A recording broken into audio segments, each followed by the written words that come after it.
During the later 18th century, the Rococo style really begins to fall out of favor. And what supplants this is a style called Naturalism.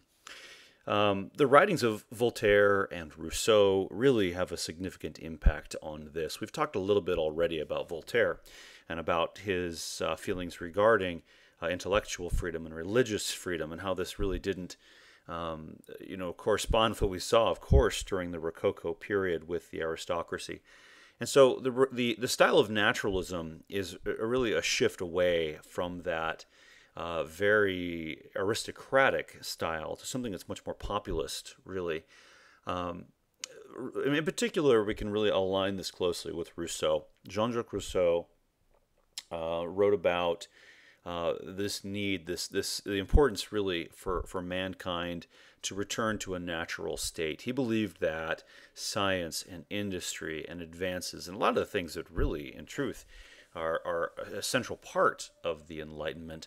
He believed that all of this really only served to further corrupt the mind of man, and he felt that a return back to a more natural or primitive state was really essential.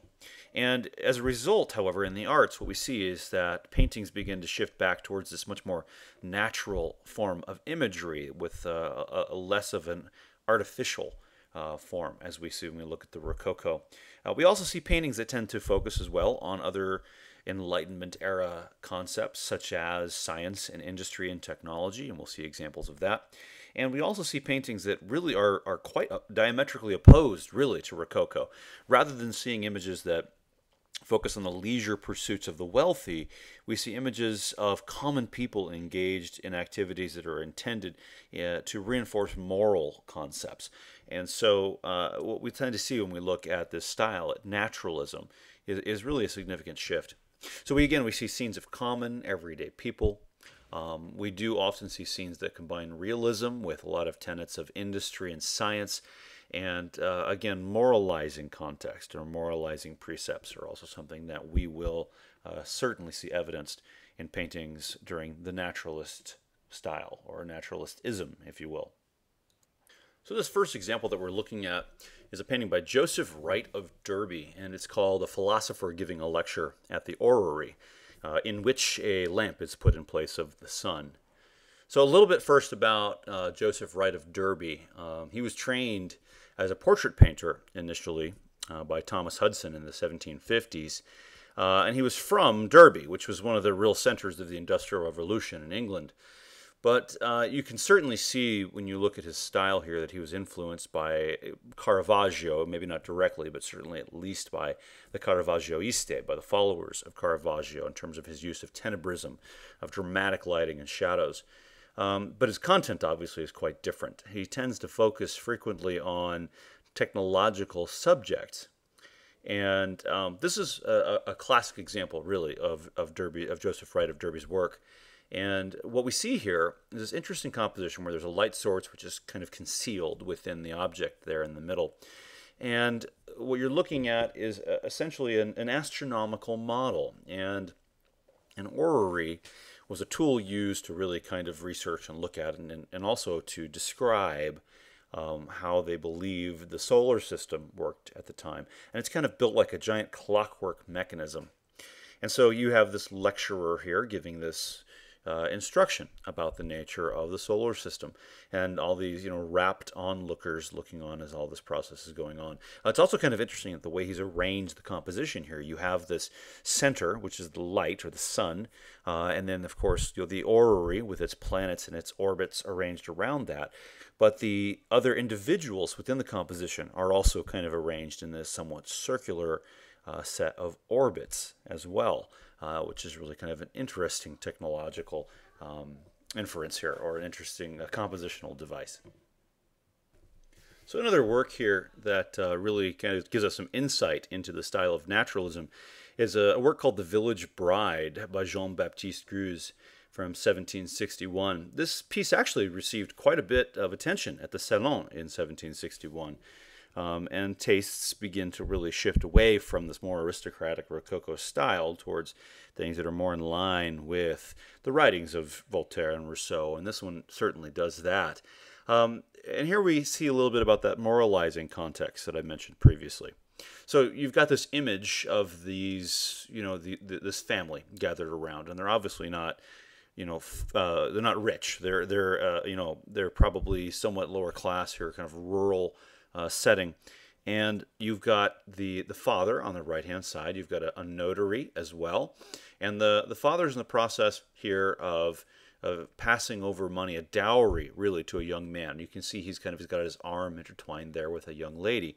And so what's happening here is you've got this young lady who's about to get married to this young man. The father's passing off the dowry and his blessing and this happy scene. The mother's kind of upset, but she's dealing with it, and other family members are as well. But it's interesting. If you look carefully over the father's right shoulder, you can see another woman who is also relatively young, maybe a little older than the one getting married, who seems to be kind of scowling, and she is essentially intended to be the unmarried older sister, which is not a good thing here. So it's intended to kind of reference this idea, this message about that happiness, in this case marriage, is the reward of natural virtue, which implies, of course, that the woman on the right behind the father's shoulder is not necessarily virtuous. But again, here it's a great example of how the writings, in particular of Rousseau and Voltaire, begin to manifest themselves in the painting of the period. So this idea can also be seen here in this painting by Jean-Baptiste Simeon Chardin. This is called Grace at Table. And once again, we have a kind of a pious scene here where you've got this family gathered around and a young girl saying grace. And of course, this is a tremendous contrast. We think about comparing this to work by Boucher or by Fragonard or the other artists of the Rococo period. So another artist that we can talk about when we look at this period in history, and really an important one for a number of reasons, is Elizabeth Louise Vige Le Brun. And Le Brun here is shown in a self-portrait. And it's notable for a number of reasons. One, obviously, is the fact that she's a female artist, a woman artist. And, again, because of the traditional system of apprenticeship, etc., it was really difficult for women to establish themselves as professional artisans. And she manages to do that, though, and become really quite successful. And she's very well known for her portraits of women. In fact, she did a number of portraits, quite a few, of the Queen, of Marie Antoinette. And in fact, if you look at the left-hand side of the image here, you can see that she's working on a painting, and the painting she's working on here is, in fact, an image of Marie Antoinette. Le Brun was actually also the first woman admitted to the French Royal Academy. But it's interesting, that is something that occurred kind of under the Ancien regime, if you will, under the Old Guard. But after the revolutions occur, her membership was revoked because it's kind of funny in this respect, but the French Academy was more liberal under the aristocracy in this case than it was after the revolution, and women were no longer allowed after the revolution in 1789. She traveled quite a bit. She left France, traveled abroad to Rome, to Naples, to Vienna, went to Russia as well. She painted portraits while she was out and about, people from society, etc. She came back to Paris eventually, but the atmosphere there, really, under the rule of Napoleon, was not really conducive to where she really wanted to be. So she didn't stick around, went back to London at that point. Eventually traveled to Switzerland, back to Paris eventually, but she's known to have completed a large number of works, by her own account anyway. It's close to 900 paintings, and most of those are portraits. So here we're looking at one of a series of paintings. These were created by William Hogarth, who was a painter who was active in England during the 18th century, and this set of paintings, there's 8 of them total, which are in the National Gallery in London. And these paintings are really just kind of a lot of fun to look at. So Hogarth creates this kind of narrative, if you will, and illustrates it through a set of images, through these 8 paintings. And the whole series is called Marriage a la mode. And it really refers to and kind of makes fun of, pokes fun at the arranged marriages of aristocratic society and really the ills of aristocratic society. So this first image that we have here shows us really kind of the process of getting all this arranged. This is called the marriage contract. And on the right-hand side there, we can see this fictitious character. His name is the Earl of Squanderfield. And here he's arranging to set this up and to marry off his son to a very wealthy family, but family doesn't have any family title. So he's making a deal here with a fairly rich merchant. So this guy doesn't have, the title that Squanderfield has, but Squanderfield is broke, absolutely broke. So they're kind of wheeling and dealing here. The Earl on the far right-hand side there is holding this unrolled parchment, which shows their family tree as it springs up out of a night. You can see in the image there. On the left-hand side, we have the young man who's going to get married off here, who does not appear to be horribly interested in the young soon-to-be bride. And the bride there is having a conversation with the lawyer. And his name, by the way, and he'll show up later, is Silvertongue. And Silvertongue is quite interested in the young lady. So the marriage goes through, and we have another image here. This is called the breakfast scene from Marriage a la Mode. But the marriage turns into pretty much a disaster here. They're leading separate lives. They're not really involved with each other. The house is a mess. Bills are unpaid. You can see the butler there. It's kind of throwing up his hands, and he's got this stack of unpaid bills. The young man here is spending most of his time running around with mistresses rather than doing anything else really constructive. He doesn't try to hide these from his wife. You can actually see the undergarments of a young lady other than his wife, apparently, hanging out of one of his pockets. The dog is kind of pulling at there on the side. He manages to pick up venereal disease, which, of course, he ends up passing on to her. She goes out playing cards with her friends. She starts to have an affair with the lawyer Silvertongue. And we can also see some kind of subtle little things here. If you look up in the dining room, in the back corner there, you can see a series of paintings above the tables and chairs. And we see a series of saints, which is all well and good. But then a little farther to the right, you can see a painting. Just barely see the corner of a painting, and you can see the frame, and you see a little foot sticking out. And you can also, if you look carefully, see there's a curtain hanging on a curtain rod that mostly covers this painting. Well, based on that foot, we can tell this is probably an odalisque. It's probably a reclining, naked Turkish harem girl or some other such, scandalous image. And it's kind of ironic. It's hanging there with a curtain, so you can pull the curtain and cover it, depending upon the company. But the fact that it's in the dining room hanging next to these saints is certainly kind of an interesting observation. So the third painting in the series here, The Visit to the Quack Doctor, shows us the Viscount. And at this point, by the way, the Earl has, the old guy has died, and so the young guy is now the official Viscount or Earl. And here he is visiting this doctor because, lo and behold, he has contracted a venereal disease. So he's got his young mistress there. She's obviously a very young lady, very petite. He's sitting down, and he's, actually just only, a little taller than she is. We have the quack doctor on the left side. We have this assistant as well.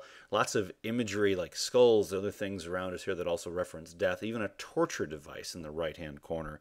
But all of this, again, kind of is intended to refer to the very bad behavior of this young nobleman. So next in the series here, we have the Countess's morning levee. And again, the old Earl had died, so the Countess here has this coronet above her bed and over her dressing table where she sits. She's now a mother, and you can see the child's teething coral hanging from her chair. But you can also see on the right-hand side there the lawyer Silvertongue, and he's inviting her to go to a masquerade. He's pointing to one painted on a screen to kind of give her an idea what it's like. And of course, this doesn't lead to good things down the road. So here we have the death of the Earl, the next painting in the series. And this takes place in a structure called a bagnio, which is a word used to describe a coffee house which offered a Turkish bath. But that's not really what it means. It really essentially means that it's a place where you could rent a room for the night with no questions asked. And so here the Countess and the lawyer have retired to a room after the masquerade to have an illicit affair. But the young Earl follows them. He knows what's going on. So he confronts them, and unfortunately Silvertongue gets the better of him and stabs him. And so here the Earl is dying. He's been inflicted with a mortal wound. And the Countess is here pleading for forgiveness, while Silvertongue escapes pretty much bare-bottomed out of a window.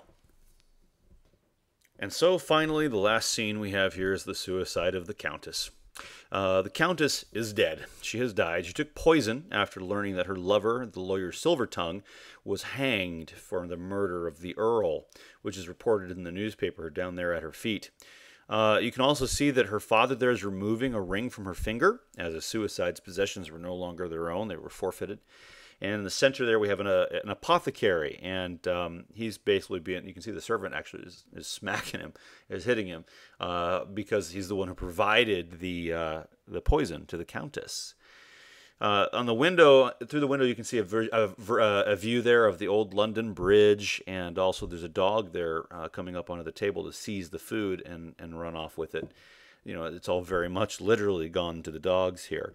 But really, Hogarth is trying through this whole series to really to illustrate, you know, his contempt of these arranged marriages, of adultery, of debauchery, and of the behavior of some of these really quite spoiled individuals.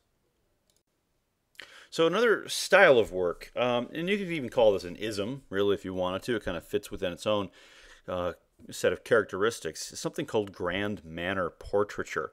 And it kind of fits in here a little bit as well, but it actually blends some interesting things. So grand manner portraiture, it incorporates, of course, some of the ideas of naturalism, but we actually see some Rococo ideas kind of come back as well with this. It's a blend of several different things, but grand manner portraiture is really best exemplified for us by the work of a couple of artists, specifically by Thomas Gainsborough and also by Joshua Reynolds. But the image that we have here, this is by Thomas Gainsborough, and it's an image of Miss Richard Brinsley Sheridan from 1787, and it's from the National Gallery of Art in Washington, D.C. But it clearly combines a few of the elements of the aspects of what we really describe as this grand manner portraiture style. We have here a woman who's seated in a landscape, but the woman is seated in a situation where she has this very kind of elegant, refined pose, and that's one of the elements of this style. We also have kind of a Rococo-esque color scheme in terms of the palette of color used and the handling of the brushstrokes. It's kind of loose and painterly. We have a low horizon line. We have an Arcadian backdrop here, and these are all elements that are kind of part of this whole concept of this grand manner portraiture. Again, it's intended to convey a likeness of the sitter, but in an environment of really refined elegance. Controlled poses, large figures, Arcadian landscapes, low horizon lines. These are all elements of this style. So another example of this can be seen here in this work by Sir Joshua Reynolds. This is Lord Heathfield from 1787. And this is also interesting because it gets at another concept here, this idea of virtue. And this image is intended to kind of convey this idea of courage and valor and honor and self-sacrifice. It's an image of a military hero. So this guy, Lord Heathfield, had defended Gibraltar against the Spanish and the French. And he's shown here in this kind of smoky, hazy backdrop. We can see cannons in the background, and it looks to be, you know, maybe the aftermath of battle. He was actually honored with the title of Baron because of his success in battle. And he's here holding these kind of symbolic keys, which represent the keys to Gibraltar, or victory, really, in the battles. So a final work that we'll talk about here from this set of works is Brook, Watson and the Shark by John Singleton Copley. And this is a work that really got a lot of attention and became really quite widely known. This was exhibited in 1778 at the Royal Academy, and it created really quite an uproar because of the subject. It was quite grisly, but also it was really a novelty. It was so unusual. But it's based on a true story. In 1749, a young man named Brook Watson had been swimming in Havana Harbor and was attacked by a shark and actually lost part of his leg. But he survived. He was actually saved and pulled out of the water and went on to become a successful politician and merchant and did okay for himself.